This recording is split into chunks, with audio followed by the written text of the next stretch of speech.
de reencontrarse con el resto de sus tropas en San Pedro.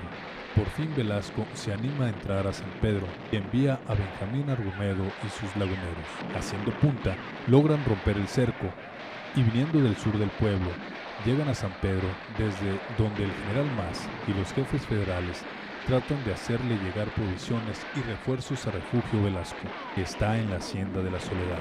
Los revolucionarios se percataron del movimiento y ordena a las tropas que estaban en Santa Elena y Candelaria que se lancen contra Argumedo, haciéndolos retroceder.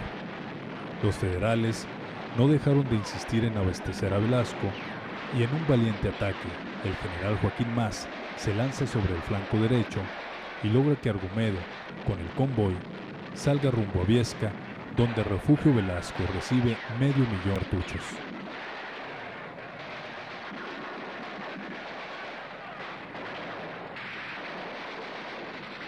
Ya bien aprovisionado, Velasco sale de la Soledad rumbo al norte. Con él van los generales Paliza, de Maure y el mismo Benjamín Argumedo y sus tropas irregulares. Por cierto, Martín Luis Guzmán comenta en las memorias de Pancho Villa que en este movimiento se da un caso medio gracioso, porque en el pueblo de la Soledad parte de las tropas federales que venían de Viesca venían al mando del general Ocaranza, y al avanzar los soldados gritaban ¡Viva Ocaranza! Y esos fueron confundidos con el grito de ¡Viva Carranza! Por las otras tropas federales que venían de San Pedro, las cuales empezaron a dispararles en medio de una gran confusión.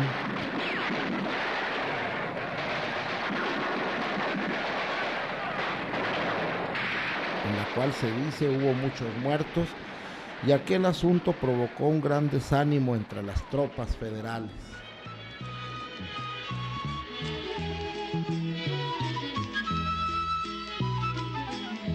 El centinela pasó revista. Pancho Villa, junto con el resto de sus fuerzas, llegó al frente de la batalla de San Pedro el 9 de abril y fue enterado por Tomás Urbina de la situación. Junto con Felipe Ángeles recorrió el frente y después de analizar la situación, planearon el ataque, coincidiendo en la necesidad de reconcentrar a cada hombre de las tropas de la División del Norte, pues pretendían lanzar un ataque total contra los federales y tomar San Pedro en 24 horas.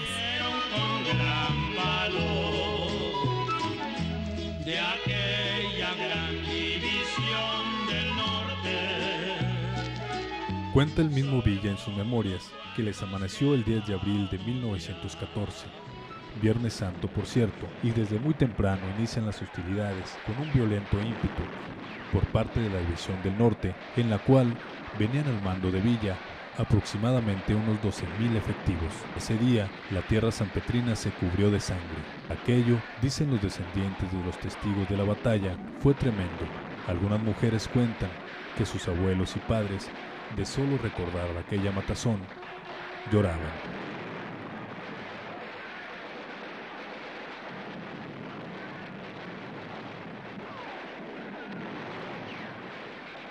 El pueblo fue escenario de las constantes cargas de caballería de Villa. Cientos de soldados federales cayeron bajo la metralla de la artillería de Felipe Ángeles, quien estaba apostado por el rumbo del Panteón. Entre sus artilleros estaba el sanpetrino Raúl Gámez. Las tropas villistas fueron cerrando su ataque, formando una medioluna en torno al pueblo.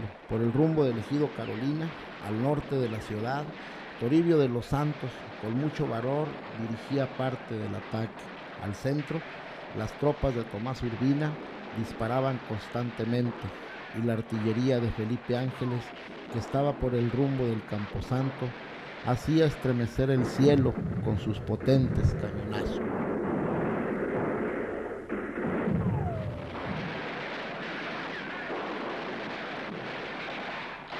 Se comenta que la artillería estaba causando muchas bajas y que San Pedro había caído antes.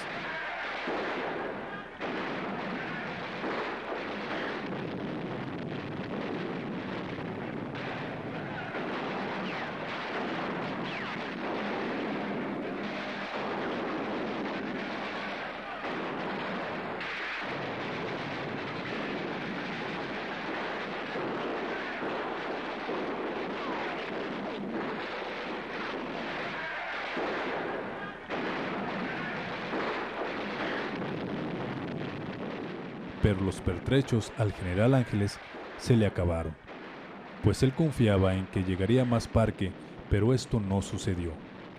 Al caer la tarde, la vanguardia de las tropas de Velasco, que venía de la Soledad, por el rumbo de Viesca, empezó a llegar a San Pedro, y esto representó un grave peligro para el flanco derecho del frente villista, por lo que el general Ángeles debió retirarse. En estas acciones participó también Raúl Madero González, hermano de don Francisco Ignacio Madero, quien junto con miles de maderistas, con gran entusiasmo, lucharon esos días para tomar el pueblo donde vivió el apóstol de la democracia. Las fuerzas de Velasco entraron a San Pedro por la noche, siendo constantemente hostiladas por la gente de Raúl Madero, quien a campo traviesa desalojó también parte de la artillería dejada por Felipe Ángeles. Por el lado del ejército federal se tuvieron ese día considerables bajas. El frente norte y poniente fue defendido por Joaquín Mas, mientras que Carlos García Hidalgo defendió el lado del Panteón. El Viernes Santo fue tremendo, al grado que Juan Andreu Almazán, quien venía con las tropas derrotadas en Torreón, en sus memorias contaría que al regresar a San Pedro, lo que vio era totalmente otro a lo que conoció, y se lamentó que en un día santo se hubiera registrado aquel feroz combate. En torno a la reunión de las tropas de Velasco, con las de la División del Bravo y la División Federal, Villa comentó que esto más que un error fue un acierto, pues no es siempre ley de guerra, que al juntarse dos ejércitos, sus fuerzas aumenten. Aparte, el ánimo de aquellas tropas estaba ya muy decaído. El sábado de gloria de 1914, las tropas de la División del Norte siguieron combatiendo. Ya reabastecido de Parque, Felipe Ángeles continuó con su certero ataque.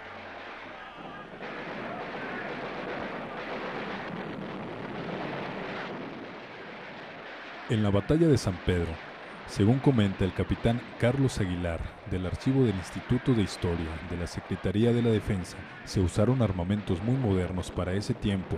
Por parte de las tropas federales, se usaban fusiles, que en su mayoría eran armas de fabricación europea.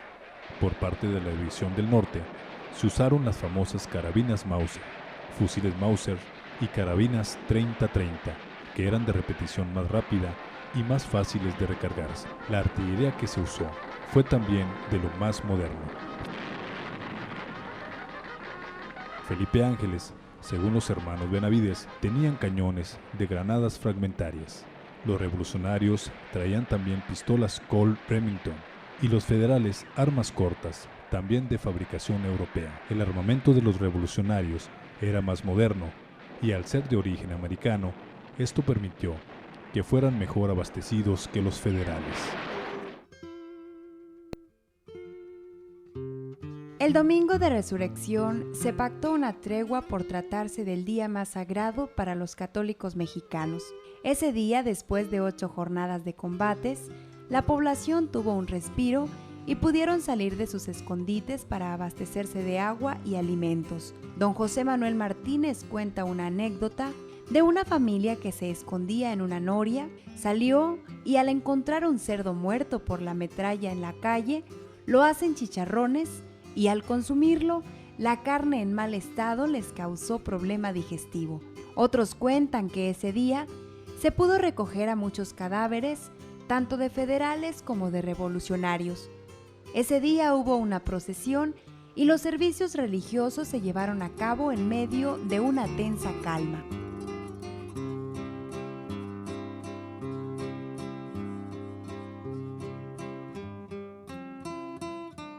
Una vez pasado el domingo de Pascua, en los primeros minutos del lunes 13 de abril, los combates se reanudaron.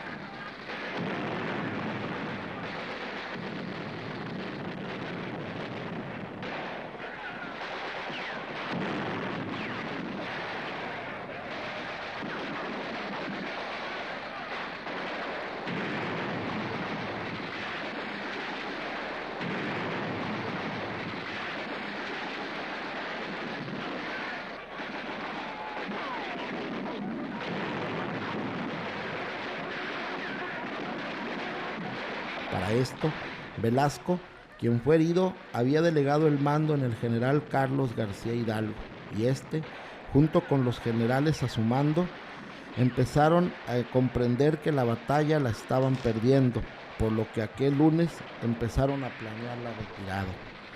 Villa y su gloriosa División del Norte se abalanzaron aquel lunes en el ataque final.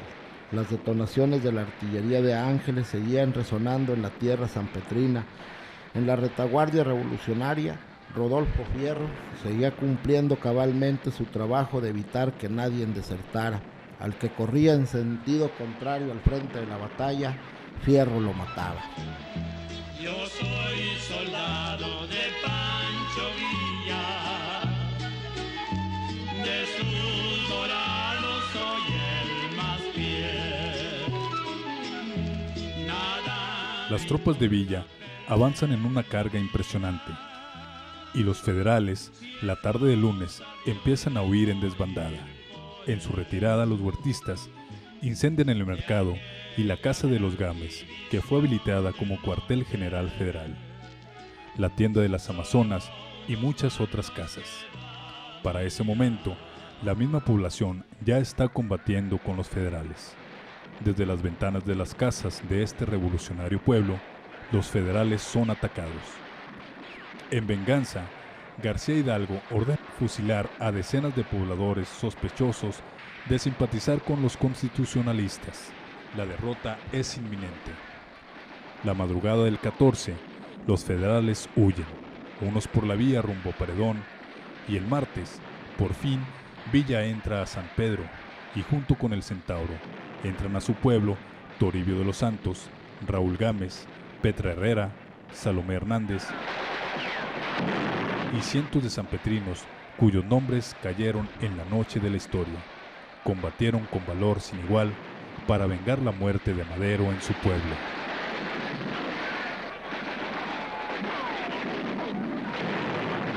Definitivamente la toma de San Pedro de las Colonias en 1914 fue una página gloriosa en la historia de este pueblo, y fue una batalla determinante en la ruta que siguió Villa en Paredón y que culminó en Zacatecas. La patria vio cómo San Pedro en esa batalla pagó su cuota de sangre a la revolución, y vio cómo en su pueblo el inmaculado Madero fue finalmente vengado. ¡Viva Madero!